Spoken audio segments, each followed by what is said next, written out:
All right, folks. We're coming at you live from the Partlodian Podcast broadcast studio.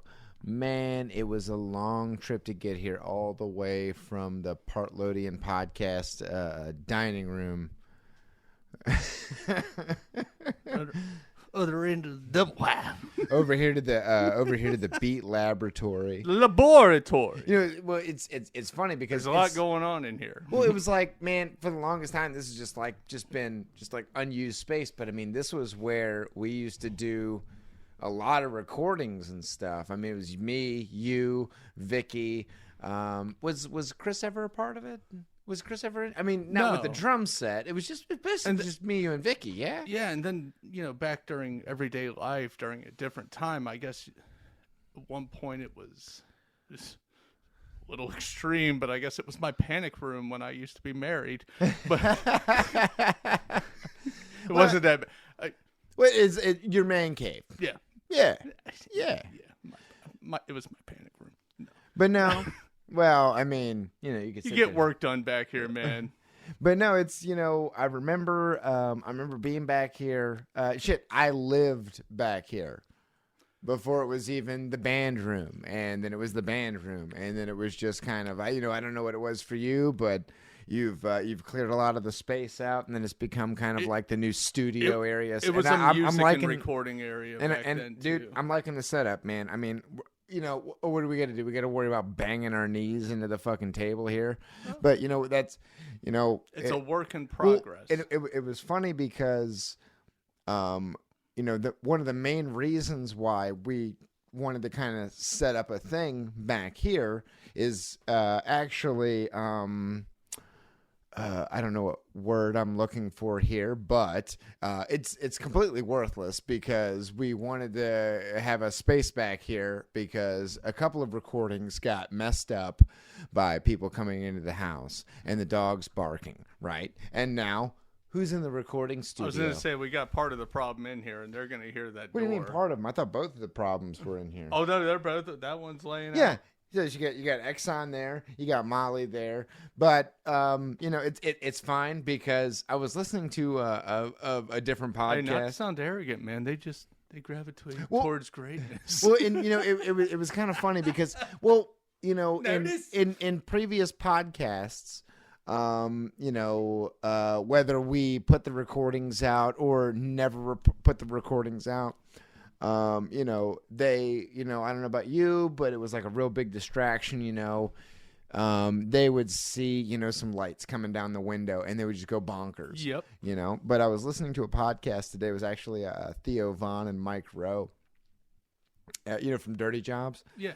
And I didn't listen to that particular podcast, but Mike Rowe has a podcast, and apparently he has one called... The title of the podcast is called The Leaf Blower Stays.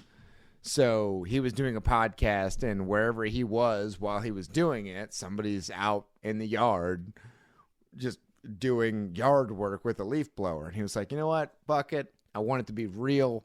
This is what we're really doing. This is what's really happening while we're doing this kind of thing. Oh, dude, it's just about how much it interferes. I don't mind the dog thing. I told you I listen to... subscribe to. I pay money for it, and it's well worth the money for Chad Duke's podcast. You know what? And there's free stuff out there. I encourage people to check it out. He's got his studio that he rents out. He does his thing independently, and he has his dog up there, Ripley. And you get the occasional bark.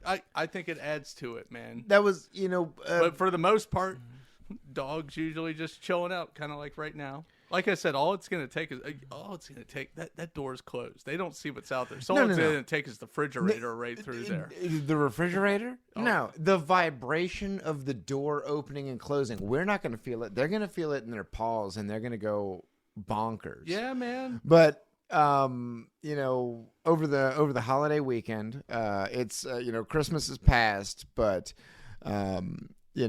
my dad, told me, he hasn't heard any of it, but he told me that, my sisters told him about the podcast. He hasn't listened to it. I was like, just take I'm actually not for his benefit, but actually just for the total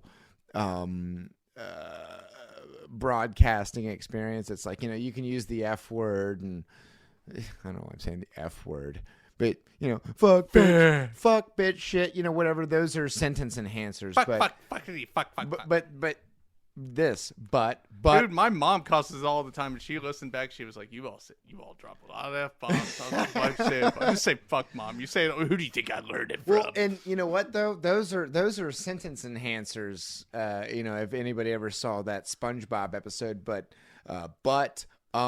that's funny. The funny thing is, I have these filler words that I use. And we I was all do. I know, but I did like a practice recording where I was just like recording myself saying some stuff, and then I went back through it and I ran through like all of the filler words that I remember myself using in just one long stream.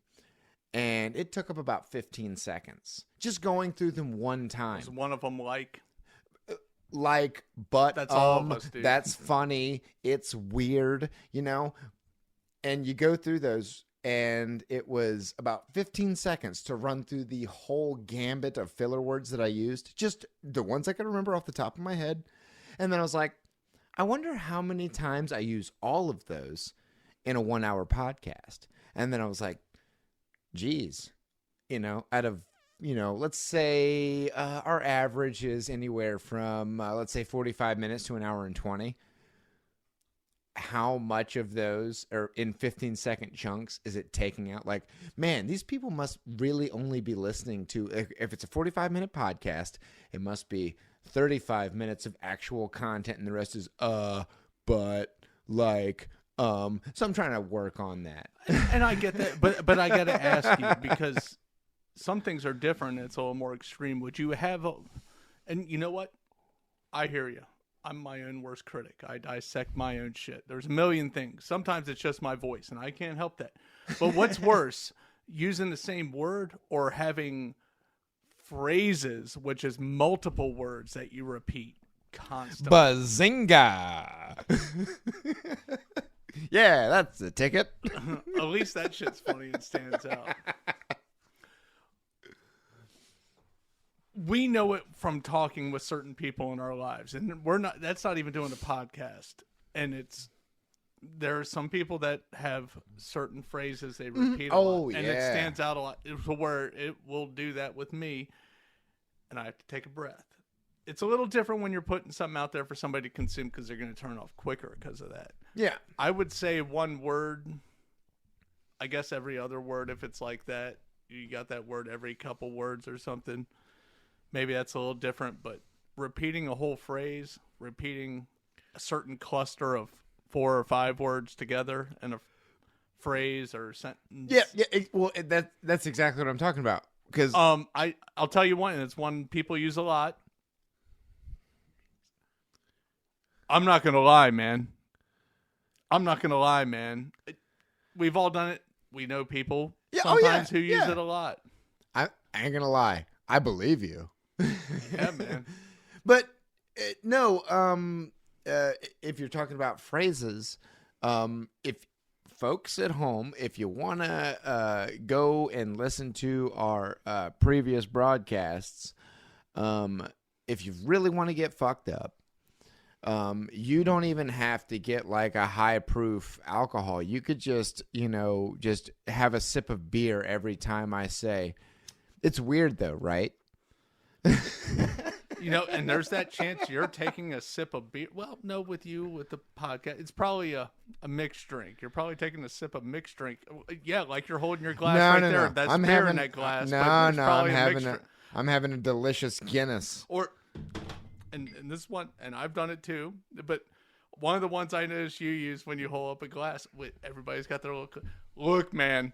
Yeah, pointing the outer edge of the glass like it's my finger. Yeah, look, man, I'm gonna drink this, but you don't hear I'm gonna drink this part because that's when the mouth is against the glass. Look, man, I'm not gonna lie. Look, man, I ain't gonna. But I'm gonna drink this. Oh, geez. But yeah, it's a constant circle of madness. And, I wanted to start this out. I wanted to start this out with man, listening to podcasts, dude. I'm driving around all day, and sometimes the trip between job A and job B and job C is anywhere from an hour to like 15 minutes. So I listen to podcasts. I listen to stupid D&D or Warhammer lore videos and stuff. But every once in a while, you get a little snippet of something, and I can't remember what it was. You know what? It was Tucker Carlson. Sorry, folks. If you don't like him, love him or like him. He's off of Fox now. Don't worry. He's not causing all the problems you think he was probably causing. But one of the things he said, a lesson to his children, was try and create something beautiful. You and I were talking about this with the fucking crappy buildings you see, these glass and concrete squares. Try and create something beautiful. And you know what? If you can't create something beautiful, man, just try and do something productive, right? So, for instance, today I got home, just wanted to have a cigar, nice glass of whiskey, and try and burn wood while it's raining cats and dogs. But you know what? It worked, man. You burned that motherfucker. I went to Food Line and bought an $8.99 set of kiln dried logs and then threw wet stuff on top of it. But the constructive thing about that is just so you all know, that wood that he didn't use is currently sitting in the rain. It'll be fine though. It's wrapped in a plastic bag. It's fine. But I've seen this man start fires in pouring rain. Give him a handful of lint, some cardboard, and some halfway decent hickory. And then if I can't do that, I just grab some of your lighter fluid, the grill lighter fluid, and I just soak everything in lighter fluid. And don't forget, I keep company paid for gas and cans in the back of the truck. Don't say that, man. Don't say that. I didn't say their name. But and the funny thing is that it doesn't seem like it, but the constructive thing about that is slowly I'm getting rid of the brush in yours and unknowingly to them, perhaps your neighbors' yards. I don't think that they care that I'm pulling the dead wood out of their woods that's been sitting there for a decade. They haven't complained yet. But it's fun. How far to the border are you going? On your property line, about 5 feet into the wood line. But talking about this one that's closest into the laboratory, right? Yeah. I mean, if I go to the wood line, it's about 5 feet in. But I've gone to the driveway. It goes a bit further. Okay, so we've got driveway. Those motherfuckers don't give a fuck. We've got the road. So 5 foot into the road, wherever that is, and then 5 feet around your property line. If I see a tree that I know that I can fucking chop up with the Sawzall, I'm dragging that shit over to the fucking Canuck. But look, man, any motherfucker ever comes over there because you're dragging brush away, remind them, because some of them weren't there at the time, when that last winter storm came through and their trees fell across my road. I cut them motherfuckers. Yeah. Myself. And then I mean, and I'm using the Sawzall, and we all know that it doesn't matter. It doesn't matter if you have a Sawzall or a 20-inch chainsaw. They both do the same job. We know this, right? Everybody out there on the internet, a Sawzall with a wood blade or an 18-inch chainsaw blade, it really doesn't make a difference. I'm making a joke about a person we know. I believe he also said, I wanted to go out there with my Leatherman multi-tool. It didn't make a difference if the chain was sharpened or not. What do you think out there on the internet, folks? A dull chainsaw chain or a brand new, spanking new one from Tractor Supply or wherever? What do you think, folks? You can take that new chain and throw it in the garbage. I got a dull chain right here. Say it's gonna cut like butter. Dude, I gotta tell you, I pulled my Leatherman multi-tool off my belt loop, And the big tree out in your backyard. You didn't see it, but I've completely processed it. Which big tree is the big one? Well, it doesn't matter which one it is. It's already been cut and split, all with. The one that was dragged into the yard. Yeah. No, maybe whatever. Did you cut it down? Mm-hmm. With my Leatherman pocket knife, and then I split it. I batoned it with the blade. Because it doesn't really matter. Dude, you do more than me. I find some of them dead ones, and I'm like, I grab it a little bit. I know the size of that tree you're talking about, and you just kind of grab it. It's like, this motherfucker's dead. I'm gonna make myself feel stronger than what I am. Let's give myself a fake confidence boost. And I'm like, and shove that motherfucker to the ground and start like yelling like. I'll tell you, monster. You've got 2 or 3 trees that we need to tear down, indeed, and get processed. But like the biggest one, I want to cut about 2 or 3 feet off the bottom stump, and then have that be like a splitting block. Just have that, just set it right over near the Canuck, and then whatever, But that's one of those things I was talking about, those filler words. But you say it so well. Don't be so hard on yourself, man. Have another drink. Yeah, no, right? You haven't finished that one. Why are you opening that one? Yeah. Oh shit! I forgot. No, this is the I don't know how it's pronounced. Guinness. Draught. Is that supposed to be Guinness Draught or Draft? I think everybody's ever done like a Guinness version of like a root beer float. If not, I'm pretty sure that they have. But if they haven't, I'll do one on New Year's. They'd have to do one with some different flavors that complement the Guinness flavor, I feel like.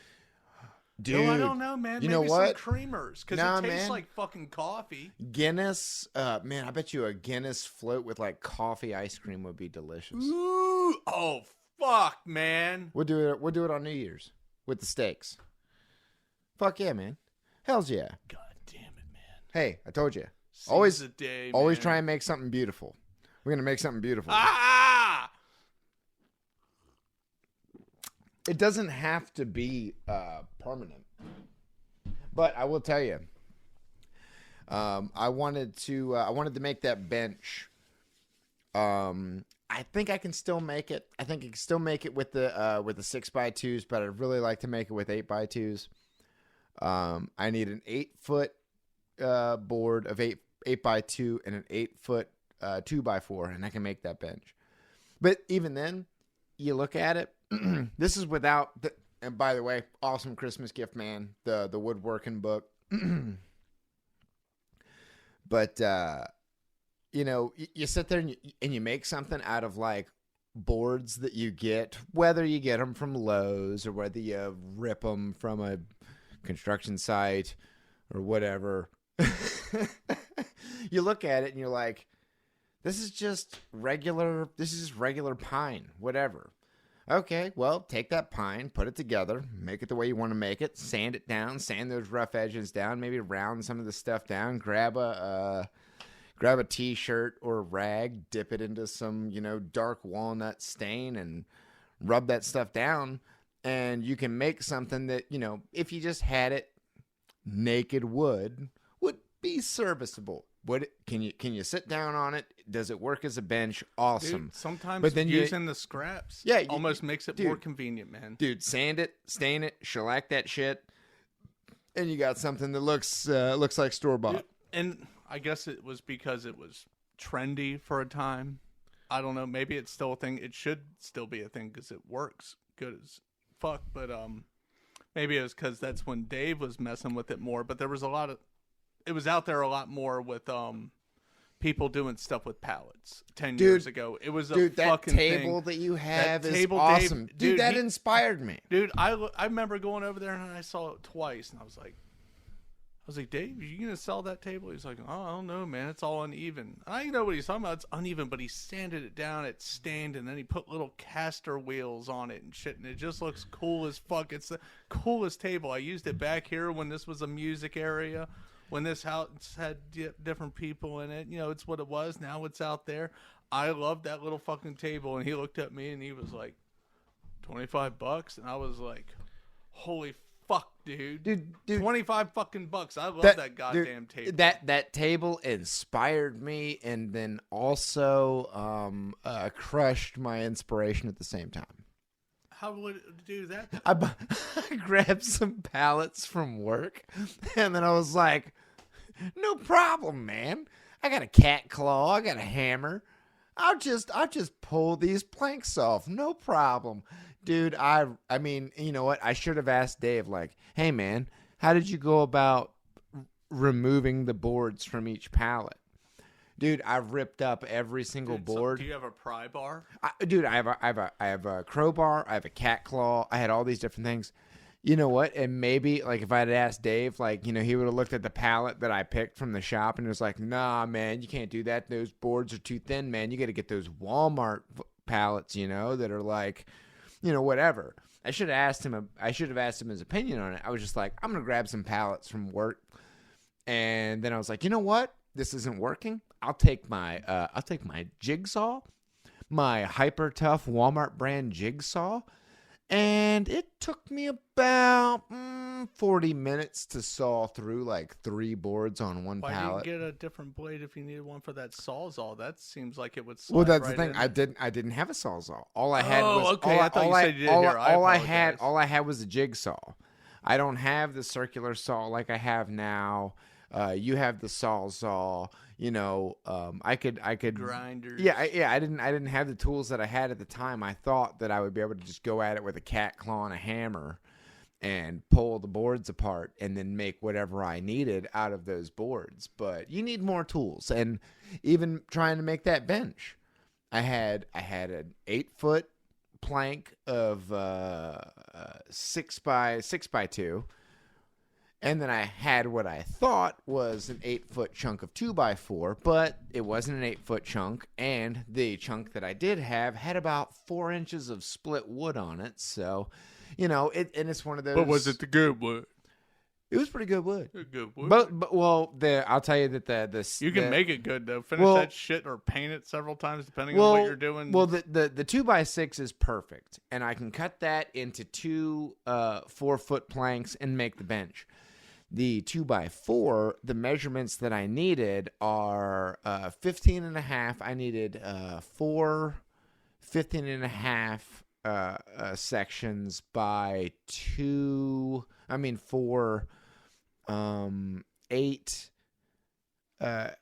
8-inch portions.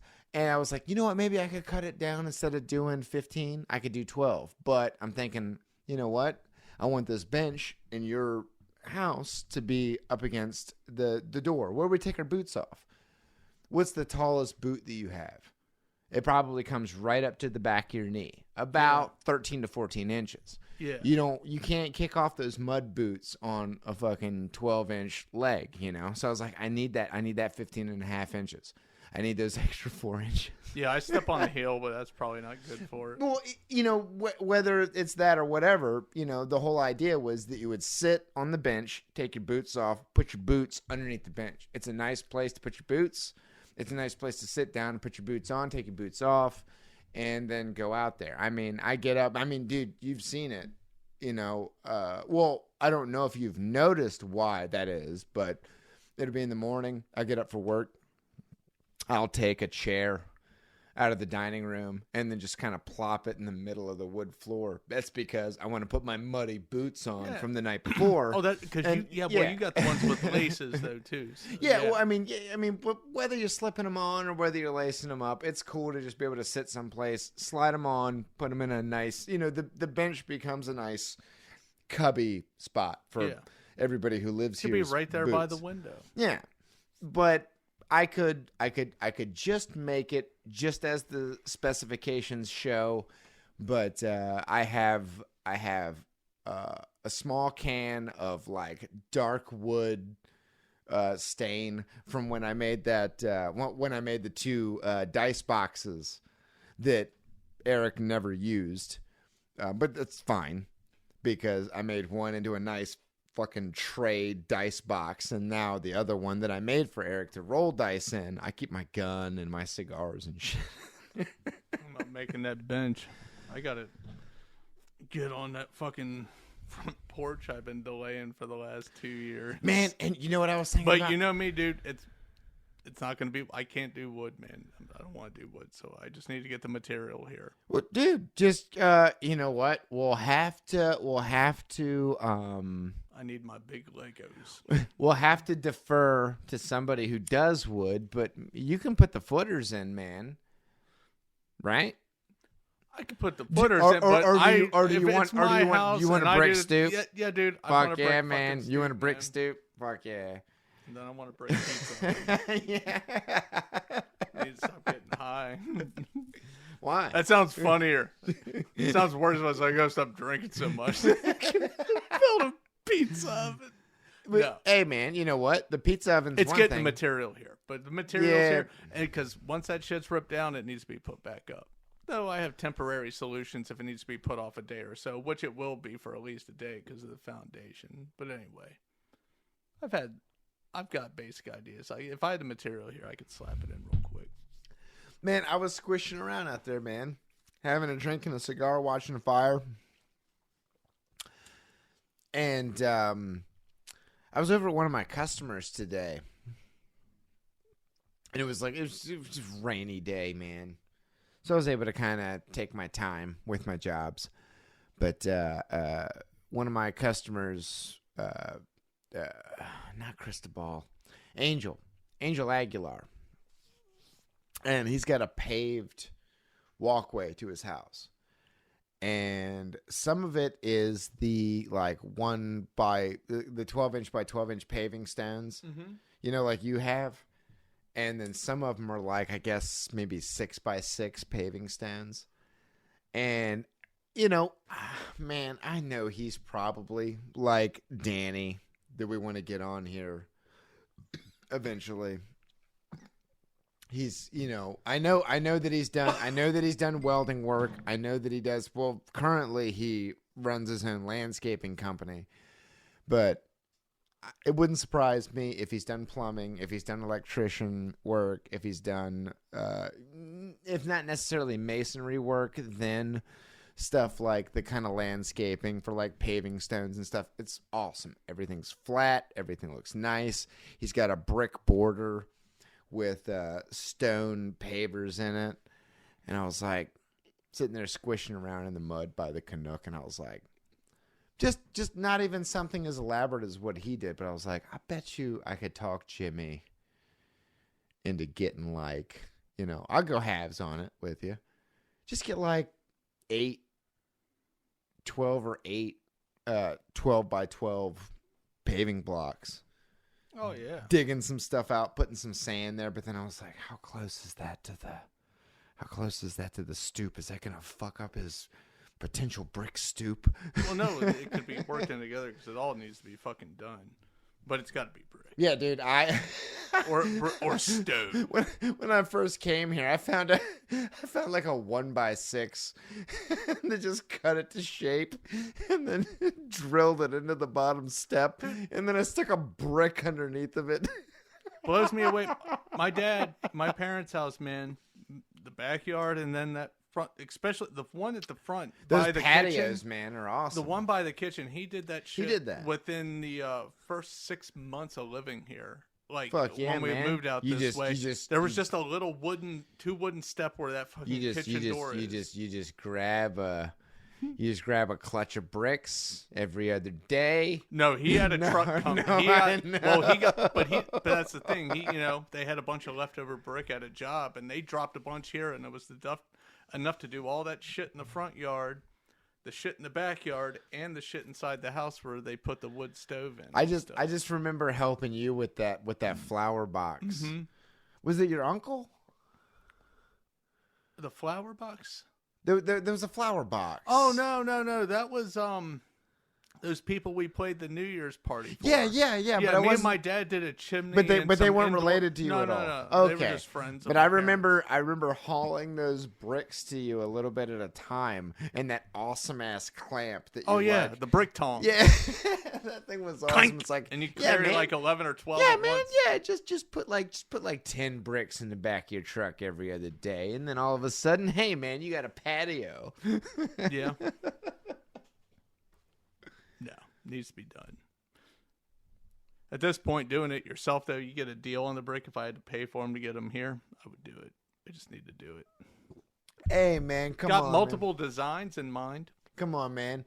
You know, enough electricians and enough plumbers fucking sneaking copper off the job, one little fitting at a time. Come on, man. You can't grab 10 or 11 bricks every other day. Oh, no, I could. It's just making sure you're still at that same point. The next thing you get moved to a different job and you got a completely different looking brick, or you're not even on a job with brick, you know? Hey, you know what you do? But I did grab blocks here and there. I've used cinder blocks for random shit that wasn't actually installed with mortar in terms of like supporting structures for like chicken coops and shit. You know, that was another thing I saw today. There's a company that I work for, and the gentleman bought a lot of the properties around his business, and then he would rent those properties out to the workers who work on his business. And, you know, basically he's like, hey, as long as you make my property look good, I don't care what you do. This person has since left. But during the summer, they made a cinder block. They dug a hole in the hill where they wanted to put an above ground pool. They dug into the hill, and then they framed it with cinder blocks, but also cut cinder, like so into the hill. So it's not like, you know, steps of cinder blocks. They made it like kind of a sweeping thing where the cinder blocks kind of, it's like it raked down. Yeah, well, they blend in with the grade of the hill. And I didn't really notice it because they had the pool there at the time. But today I went there and the pool was gone because the people left. But I can see the frame of where they put the cinder blocks. They didn't have to put the attention to detail to blend the cinder blocks in with the grade of the hill. But now that the pool's gone, I can see it. And I was like, that's really good. You know, it's like, yeah, you know, they knew that they were renting. They knew that they weren't going to live there forever. But while they were there, they made it look good. And that's kind of one of those things. It's like, hey, man, try and make something beautiful. Does it have to be something that lasts forever? Like a cinder block wall? Nah, not really. You could just make somebody laugh. Hold a door open for somebody. Little stuff. Make something beautiful every day. Just doesn't have to be permanent. I like that. I like the idea behind that. But yeah, the bench idea, that's still getting done. Whatever help you need with the stoop or the patio that or the pizza oven. The pizza oven's a want, and I've been thinking about that for you've heard me talk about that off and on. It's been a little while, but you say, hey, remember when we did this thing for that house for the flower box? Yeah, man. 3 shovelfuls of sand to this many shovelfuls of mortar. I got your ass, man. I got you on that. Get the material here would do it, man. I've had so many ideas for it. Just getting the material here. Yeah. And then devoting the time. Because it's something I want to do. Oh, yeah. I want to make a fucking brick oven pizza. You want to make a pizza oven so bad. Dude, but I want to do it to where there's like a side grill so we could grill regular shit, or you could have if it's a pizza oven, you can make bread in that shit.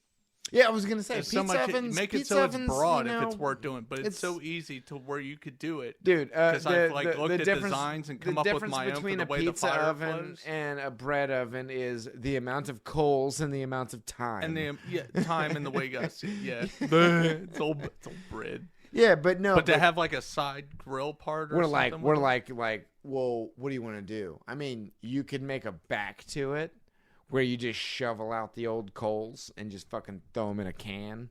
Or you could like make like a fucking, just get like a, I don't know.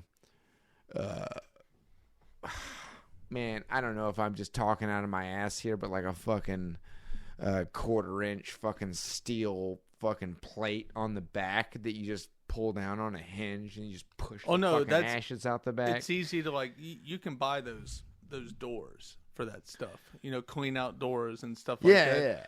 And I wanted to be able to function with both coals and, wood. Be able to do wood with some of that kind of shit, I've had different ideas. I'm not going to get too broad, but it's something I want to do. It's just where to put it. That would be awesome. Stay. But yeah, I mean, yeah, well. If nothing else, if I could get some of the materials for the interior, for the trapping the heat and solidifying it. You know what you need to do? And then pick out a fucking brick or a stone. I would pay for that because I can install it. You need to make like a patio off of your house, and then have whatever you want to make, pizza oven, grill. Like, I don't know how many feet you would need to make it away, but I will tell you, I have seen some people who, like, I'm going to have just my regular Weber grill, and I'm going to push it right up against the back of my house. You know what you're going to do? You're going to fucking burn your house down, fucker. I'll tell you what I'm going to do. It's a little chilly, a little drizzle. I'm going to pull that shit inside my screen porch. Not a heavy duty grill, but certainly a camp grill inside your screen porch. You can work that, but yeah, no. You're gonna pull in some fucking double propane tank Weber into your screen porch. You're gonna burn your house down. Flame on. Flame on. Flame on. Oh. But yeah, it's weird, it's funny, but like life.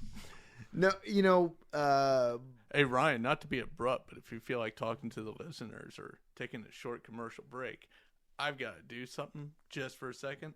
I can't help it. Yeah, man. I'll be right back. Yeah, go do what you got to do. Yeah. I'll sit there and talk, and then if I run out of things to talk about, I just hit the stop button, and then we'll play some copyrighted music that will almost certainly be noticed immediately by YouTube, like our second to last podcast. No, I was, I ride around a lot during the day, and this would be great for the podcast. Oh yeah, blah, blah, blah, blah. But the podcast with Theo Vaughn and Mike Rowe, and talking about jobs and work ethic. It's a strange thing when you ask a lot of the youth today what they want to do, and I want to be an influencer. I realize the irony in this, that Jimmy and I are making a podcast, but we also have full-time jobs that have nothing to do with this podcast. Not a single fucking thing. This is a labor of love, but there are people who are making a living just off of playing Minecraft, and people will watch them build things on Minecraft. It's not real.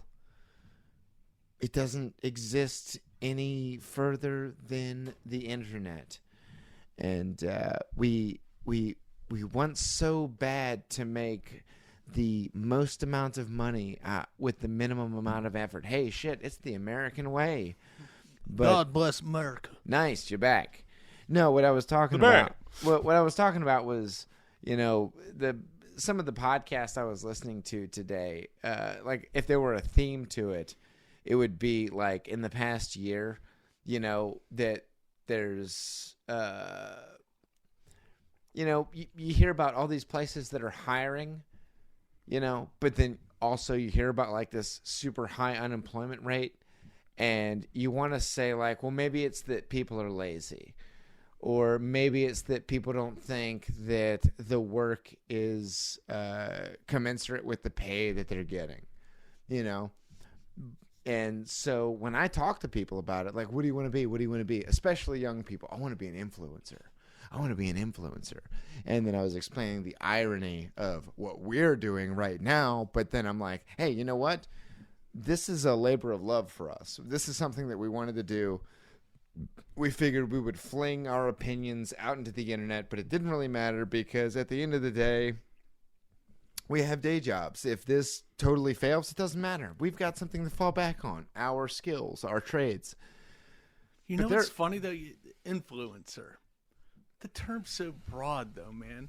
Not all influencers make money. Do you realize how many influencers I've come across that made me think, I want to be nothing like that guy? But how much money does that guy you don't want to be like make? Are you calculating money that comes from the government? No, well, okay, you don't want to shove some vibrating probe up your butthole on OnlyFans to fucking get coins from some random fucking stranger on the other side of the world. Yeah, no, I get you. But on the other hand, do some degrading shit on Facebook Live. Send me stars. Well, that's the thing. That's a degrading thing that some people make millions at. Not everybody. It's just like anything else. You know, there's got to be that. You've got the top tier perverts that are making millions. But then again, I have a friend who, once again, he has a full-time job. He doesn't need to do the influencer thing. He's got this full-time job. He makes plenty of money. He pays his bills. He takes care of his family. But then on his spare time, something that he enjoys doing is building bullshit on Minecraft, and people will pay him so to he's watch. Getting some income. Exactly. That's awesome. But that's what I'm saying. Like, people will pay him to build something that doesn't really exist. They'll watch him do it, you know? And maybe people who are in our fields, you know, in our fields where it's like, hey, you know what I can do? I can go drive down Route 1 and I can point to you every building I did plumbing, and I can point to you every building that I built, blah, blah, blah, blah, blah. You know, but yeah, you know, and he's not thumbing his nose at anybody. He's got a normal everyday job, and then he makes his extra money, and people enjoy watching him build stuff on Minecraft. That's got to be a good feeling, though, you know? Exactly. But you can also see where there are people who, dude. That's like being able to go play live music on the weekends, make a little bit, and it doesn't cost you. Exactly. And there's always going to be that resentment from people who want to try and do that, but can't. They fail. And it's like, hey, you know what? If you and I fail at this, hey, man, no big deal. Dude, where a lot of people fail is going in it thinking about money. Exactly. They don't do it for the enjoyment. That's like going into a new job. You're there for money. He enjoys doing what he does. He decided to fling it out into the internet, and people decided to pay him for his enjoyment. He doesn't, you know what? If nobody paid him, he'd probably still be doing it, and it wouldn't matter. That's awesome he got that good at it. To be able to do it, because you said Minecraft, I mean. Dude, that game is... And you got to be creative as fuck. I've never played, but I've watched. But that's the thing. People play. He's not the only person making money at it. No, there's a lot of them, man. Exactly. What about the guys making money off of fucking kicking ass on old school games? Dude, and I always go back. You're talking about the dude with the cowboy hat. That motherfucker going through motherfucking Battletoads, man. Nah, man. Jesus. Dude, I learned so much from that show we went to go watch. That dude was good too, and he knew how to catch himself. Sometimes I wonder if that shit was set up. Dude, he was so good. It's like they know all the music, but do they know the music if he unexpectedly dies? Dude, that's the thing though. When we went to go see Bit Brigade, you go to see the show, but that's our NASCAR. We're waiting to see fucking Dale Earnhardt crash. He's using the word "where." I wasn't. I was kind of looking for the perfectionist part, but I get where that makes sense. I didn't even think about that until you brought it up. I was waiting for the guy playing the game to fuck up, and I was waiting for the band to pick up immediately. You know, because and once again, Play a game a million times, dude. You're gonna dude, that guy knew what to do. He knew what candles to avoid. He knew what power-ups to pick up. It doesn't take away from that. You have to No. I mean, play it at nauseum to get to that point. That's a hard game, man. We wore the same kind of gloves to repair your driveway as that motherfucker was using to play Nintendo. Oh, yeah, so he didn't get all sweaty and shit. He had the rubber grips. That was great, dude. Motherfucker came to work prepared. we see that dude come out with the rubber dip gloves. He was like, I'm ready to play this.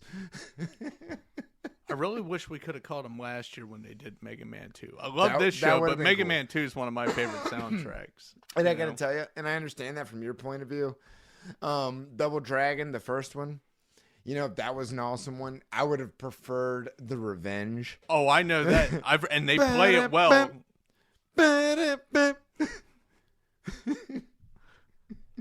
I don't know, man. That intro to the first one, when it gets that... You were doing that intro to 2, but that intro to the first one that they did, when it gets that build up where it's like do do do do do do do do do do do do do do.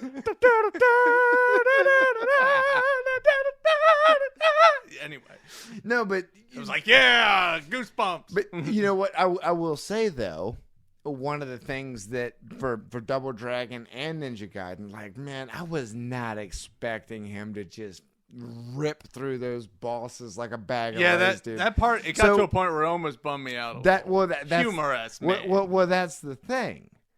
The show was done by 10. We wanted to see the guy fall into a pit and go da da da da da da da da da da. What we weren't expecting is for them to go bum bum bum bum bum bum bum bum.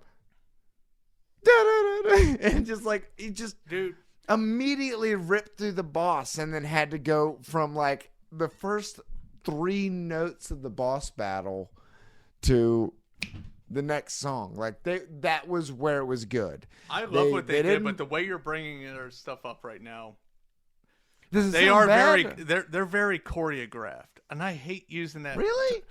When you think about it, it sucks. It's really good. I mean, you got to be tight. I guess Dream Theater. I mean, no, because it's like Dream Theater go on stage. You better have this shit together because that's a million notes in like so many seconds, and it sounds amazing. Well, no, because like he went through all of the easy bosses within like 2 or 3 seconds, but then that last boss.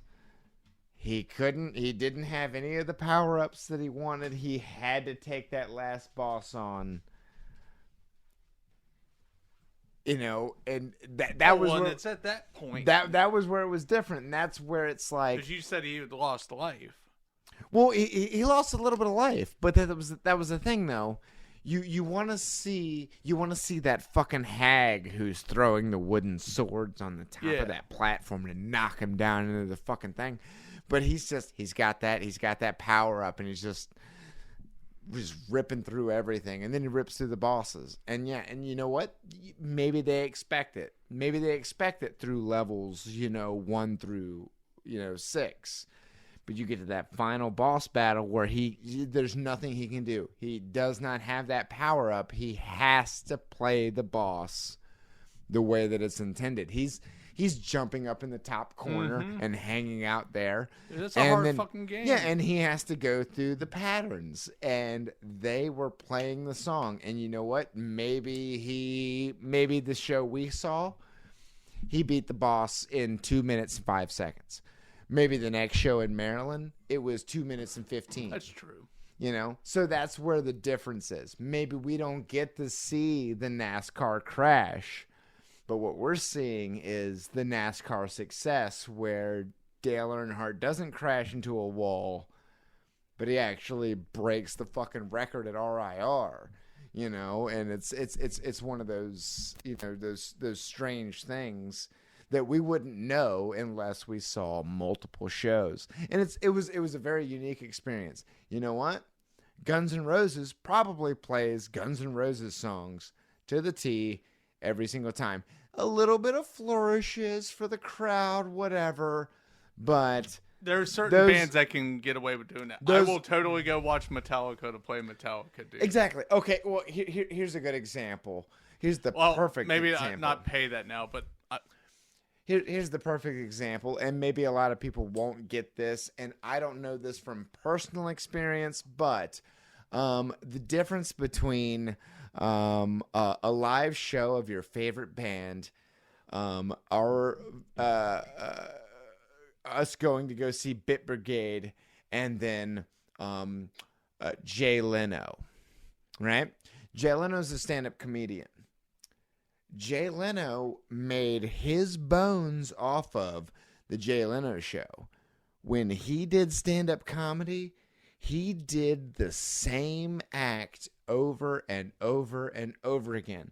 The reason why, he was like, these jokes kill. These jokes kill. They refer to it as the greatest hits.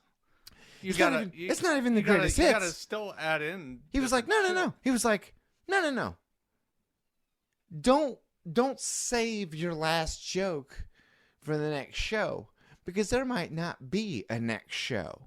That was his philosophy to comedy. But he was repeating. Exactly. But again, that's like... But there are certain bands, especially ones that are really big, there are songs that they're expected... When Iron Maiden goes on tour, and I've seen them do it the first time I saw them, and it was great. Whatever the new album was at the time in 2010 for that tour... It was a lot of that new album and a handful. Exactly. Of the great. Yeah. If you saw Iron Maiden in Florida, right, and you saw Iron Maiden in Washington, they might be promoting the same album, but you might see two completely different concerts. If you the only thing that would be different, they would probably. And didn't mean to interrupt you, but with them it would be the same shit.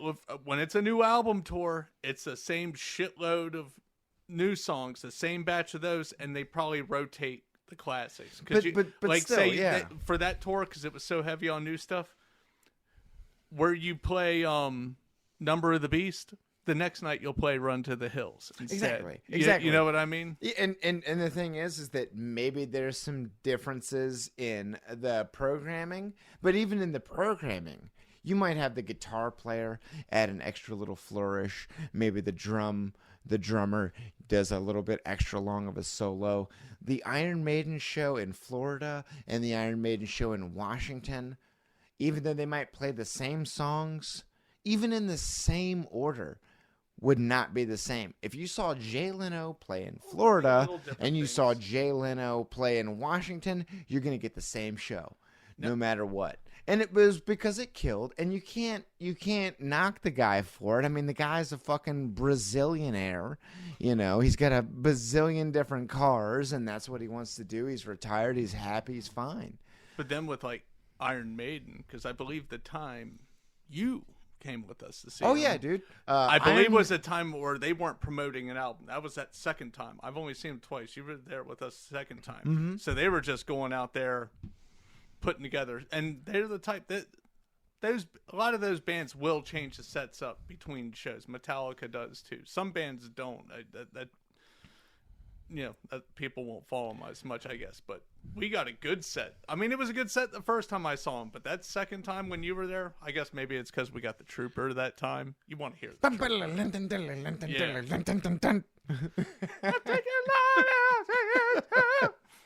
But no,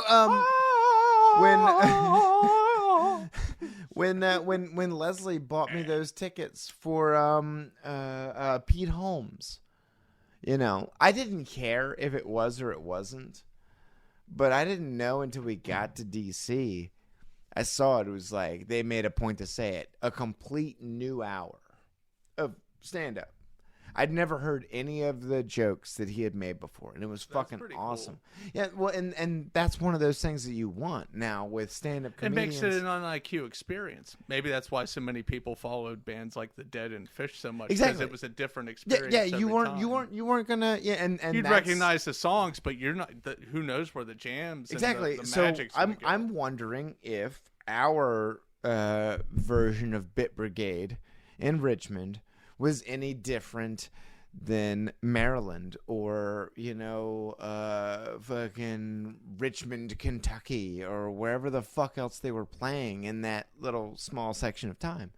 And maybe it was the only difference was I was going to say it's probably a little stuff because of the game, but it was still really good. That's the only difference was that they maybe played level 3-2 for 0.25 seconds longer, but that doesn't matter because that's a part of the show. You're watching the guy play the game, and you're watching the band play the music as he plays the game, and it's like you want to see the crash. The only thing is that the difference between NASCAR and that guy is he loses an imaginary life. And I've made this reference several times because I've said Dale Earnhardt, who died racing, but it's kind of, isn't it a weird thing? People go to for the crash. People go to Richmond International because it is one of the shortest tracks in America. The reason why they like that is because the opportunities for a crash are increased. They want to see that risk. Now, when Dale Earnhardt died, oh my God, do you know how many people I knew? Jesus, like, dude, my cousin Lori's dad cried over that shit. We're into him, man. Yeah, dude. I mean, that's the thing. That people, man. Dude, I was 21 years old and crying in the back of a work van over here in Dimebag Darrell getting fucking shot and killed. Dude, it happens. Do you know how many? Really like. Do you know how many people I knew? Like, I was fucking like 4 or 5. And Elvis died. When did he die? You weren't born when Elvis died in the 70s, dude. He died in the 70s? Okay, well then, you know what? No, then you know what? Then that'll even prove the point even more. I knew multiple people who cried over his death beyond way when he died. My babysitter would cry over that shit. I knew people who fucking were touched that much when he died, when I was still alive. I didn't even know when he died. I mean, it's Thank like you. that with some people. Yeah, but that's one of the... Dude, do you remember? Okay. Like I said, I didn't ball, but I couldn't... Maybe it was part of it was a circumstance. That shit with Dimebag fucking hit me. Like, yeah, dude, it sucks, man. It's like you have this talented person... Dude was murdered on stage and shit. A talented person who influenced the way that you, pursued your endeavors, and then they're just gone because some fucking dickhead... You know what's funny, though? Going back to the Elvis thing. I remember when Eric texted me when John McCain died, and I was like, good riddance. And he was like, that's fucked up, man. I was like, it depends on how you look at it. Thanks for your service. I appreciate that. Do you remember Saved by the Bell? Yes. When Zach, the gang... broke Screech's mom's bust of Elvis. There was an episode where Screech's mom... I feel like multiple shows have done that. Screech's I've known mom... multiple people with busts of Elvis, Screech's mom had a bust of Elvis. It was her most important thing. The gang broke it, and then they had to try and repair it.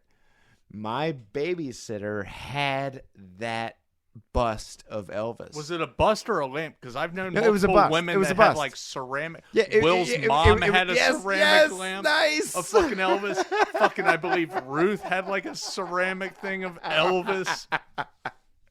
Yeah, dude. It was just like a blue collar with like a white shoulder suit, and then of course like just the head of Elvis. And that was the thing.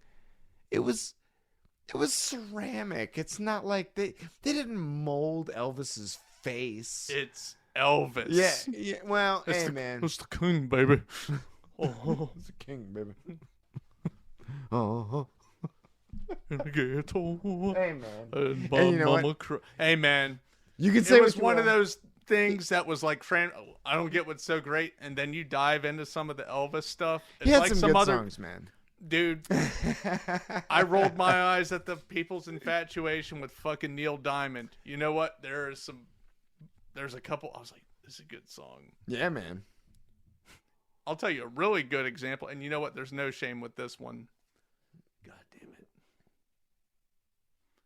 I feel really ashamed that his name just left my head and it was on the tip of my tongue. Fucking Edmund Fitzgerald. Oh, shit. God damn it. And he died recently. Yeah, he did.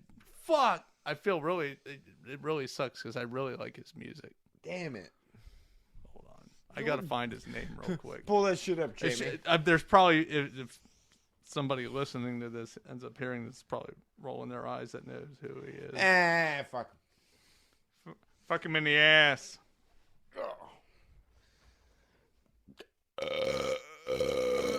Hey, man. I got to tell you, I like this new setup. I do too. We're like at the one motherfucking Gordon Lightfoot. How do you forget Gordon a name Lightfoot. like goddamn Gordon Lightfoot, man? Hey, man. He's the fucking shit, man. that podcast, Rest easy, Gordon. dude. That podcast with Theo Vaughn and Mike Rowe. Theo Vaughn was talking about he was mentioning Lou Diamond Phillips. He didn't know who Lou Diamond Phillips was. He was like, who is the guy who played like La Bamba? And he couldn't remember who played La Bamba. Richie Valens. He could remember Richie Valens, but he remembered La Bamba. And he couldn't remember Lou Diamond Phillips. Do you know the thing about Lou Diamond Phillips? Wasn't he in John Carpenter's Vampires? Wait, Lou Diamond Phillips? I can't remember. But here's the funny thing. Lou Diamond Phillips is Native American. Yeah. But he gets invited to Mexican American and Latino awards festivals for playing Richie Valens and La Bamba. And it was just funny because he could remember Richie Valens, he could remember La Bamba, but not Lou Diamond Phillips. And I'm sitting there screaming at my windshield this morning. It's Lou Diamond Phillips. He was in Young Guns. Archie La Bamba. He was in some cheesy horror movies for Sci-Fi Channel too at one point. Damn, I can't remember if he wasn't. I don't know if he was in John Carpenter's Vampires. That was God damn it. They need to make a movie with him as which the Baldwin was it? The fat one? Is it Daniel? Fuck. Steven was in Biodome and Usual Suspects. Stephen Baldwin. And then Alec. A dick. Oh, he's a dick. No. I love Beetlejuice, but Jesus Christ. Steven, Daniel, Alec. It might have been Daniel, but man, there was a Baldwin. He was in John Carpenter's Vampires. Okay. I was gonna say because there was a Baldwin who did softcore porn that we were hilariously laughing at one day on acid, I think. Do you remember the weird fucking goblin looking dude? Man, he always had like long hair. He was in a bunch of softcore porn, but he was in some vampire movies too. But he has like a weird nose. Yeah, he's like muscular. Yeah, his shit's on Pornhub. I forget his name. Dude, there's one where he plays a pirate. Of course he plays a pirate. There's multiple movies where he's got a weird face, dude. He does, man. You know who he's banged several times in his movies that was also in softcore and hardcore porn? You ever remember a chick with big old fake everything named Jessie Jane? No, but you know who that guy could play? Sounds like a porn name, though, doesn't it? You know who that guy could play? Perhaps in a Disney knockoff of a porn, but maybe even Gargoyles. Oh, fuck yeah, He could be Goliath. He could be Goliath. He couldn't be Hudson. He couldn't be Brooklyn. Brooklyn's got too thin of a face. You know what? Maybe he could be Hudson. Hudson was the old. I believe Hudson was the old gargoyle. Dude, if they did a fucking porn of fucking God damn it! We were just talking about it the other day. Devil Detective. Hellboy. Yeah, dude. You just got to paint him red and pull his hair back, put some cut off. Just paint him red, put some styrofoam cups on his forehead. He always has that face like he's going in for that final push. I'm intimidating. Hello, me. But yeah, what was it? Okay, going back to yeah, dude, he's like a jacked up, deformed Dave Mustaine is what he was. but, oh shit! But going back to goddamn A, B, and C list actors. What was it? James Woods. He was the main guy in Vampires. I do not put. He's still A-list. Exactly. No, James. You ever Woods, seen him in Another Day in Paradise? Fuck, dude, crazy. I was about to mention that shit. I love that movie. That's one of like my favorite. You saw it in the bin here, right? Dude, I saw it in my room when I first moved in here, man. Yeah. I watched that shit. I tell people about it all the time because nobody knows about it. Nobody knows about Another Day in Paradise. Fucked up movie. Him, Melanie Griffith, those other two people. Two young people. Dude, it's one of those movies you wake up in the middle of the night and you end up seeing it. It's like, what the fuck? It was an HBO or Cinemax movie in the middle of the night for me, man. That doesn't always end up good. That's how it was when I discovered the Stoned Age and the dude puking in the couch. Yeah, the Stoned Age. How about, oh, man. What was that movie? It had Bud from Married with Children. Another stoner movie. God damn it. I used to see it at the fucking movie gallery all the time. Oh, yeah. It was like Best Buds or something. I can't remember. Dude, it was like Christina Applegate like avoided like all of the worst landmines and then just like Anchorman. I'm waiting for Anchorman. She was awesome in that too. She was too. That was fucking awesome. It sucks because they tried to pigeonhole her, but she was able to keep going around. She worked that shit. That was pretty good. Fuck yeah. Some of them do it in a different way, and then you get like the old True Hollywood stories about them, like that chick from fucking God damn it, every show's leaving my mind. Yeah, the chick who ended up doing porn who worked with the fucking midget black kid. God damn it! Are you wait? You're not talking about. We're talking about Willis, right? Yeah. Oh, Gary Coleman. Yeah. He's Gary Coleman. Dead. Yeah, he was on a show. Yeah, he died. Yeah. That's she did from drugs after she did porn. Of course she did. You know that was a weird thing too. I started nerding out about stuff. Leslie and I were watching Ink Master. Dude, this show has been going on for like 18 years. It's like a tattoo show. And there was this like one thing about like one tattoo, like the guy who won Ink Master one year, like legitimately like died like of a heroin overdose. And it was like, as soon as Leslie told me about it, I was like, when did he die? When did he win the show? When did he die? Because the prize is $100,000. Like, that's the main cash prize. And it was like, oh, he won in, like, 2015? Oh, and he died in 2016? Yeah, that makes sense. You know? It's like, you got your $100,000, you stopped doing tattoos, and you started shooting up. Congratulations, you won. All you did was make me think of the fucking Dave Chappelle episode with Tyrone Biggins. Exactly. Fear Factor, and he bought the world's biggest Fear, crack rock. Fear's no longer a factor for me, Joe Rogan. Somebody called up for the $10,000 free crack giveaway. But anyways, you know, but actually there was a thing because there was another guy, and I was looking at this guy like the entire time I was watching the series, and I was like, this guy's definitely on something. And I wasn't the only person who thought about it because many years prior to me even watching this show, there was a controversy about this particular person dying of a heroin overdose 5 years before I was like, that dude shoots. But he didn't. That was kind of funny. But one of the judges, a guy named Oliver Pecker. Yeah. Ollie Peck. Yeah, come on. You know what you're doing. Anyway, he was married to Kat Von D. You know who Kat Von D is? Yeah. Yeah, she was like married to Marilyn Manson for like a day and a half. Was she married to Nikki Sixx also? Yeah, probably. And then she was married to this fucking guy, Oliver Peck, for like, I don't know, maybe like 3 or 4 years. Well, no, he was Oliver Peck. But it is now he's like straight up American. He lives in like he's Dallas. He's like, I think like he's got a restaurant and a tattoo shop in Dallas, Texas, and he's got another one in like California. But like, yeah, he was married to Kat Von D for probably like the record amount of years, which is like 2. But it was kind of funny that I was like, oh, Kat Von D.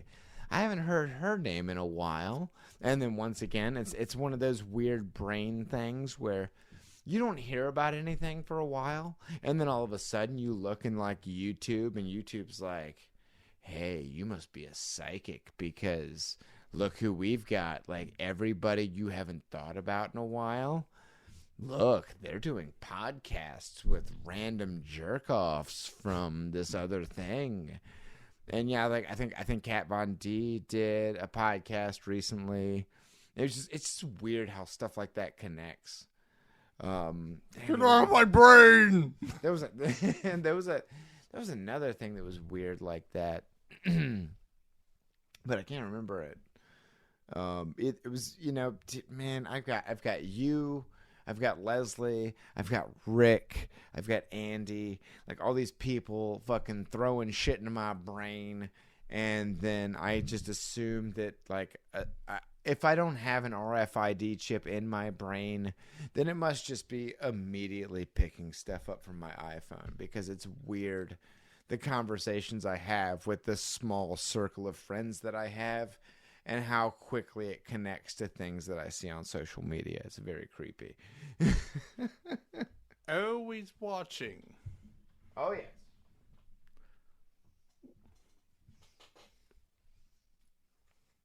Well, damn, we got really caught up in ourselves this time.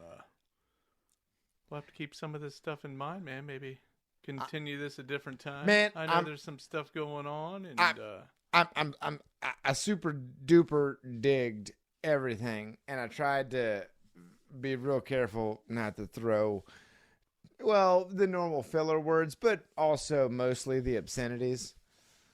I tried to keep out the fucks and shits, but I think I did pretty good. You always sound good, man. Don't worry about it. Neither one of us will know until we both listen to this at some other point in time. But for the folks, well, Jimmy told me that I should say 9 folks, but I'm going to say 11, because even though we both obviously subscribe to our own channel because we're narcissists, I'd like to think that we don't really count in the algorithm. But for the folks at home, one very important thing, if you had anything to break from all of this nonsense, was every day try and create something beautiful, or try and make somebody smile. We're gonna start having Carpe the diem. Carpe those disms. There is a very close word that I almost said that I'm not going to. What does it rhyme with? Trigger. Trizzle. Trisms. YouTube's not going to figure it out, man. Anyways, everybody have a great one. We're going to try and get some guests either right at the beginning of the new year or right after the new year. I think you guys are going to really like it. But in the meantime, if you don't hear from us until afterwards, everybody have a Happy New Year, man. Indeed. Good night, Happy folks. Good evening. I mean, good night. Yeah. They don't know what time we're doing this. It doesn't matter. None of this matters.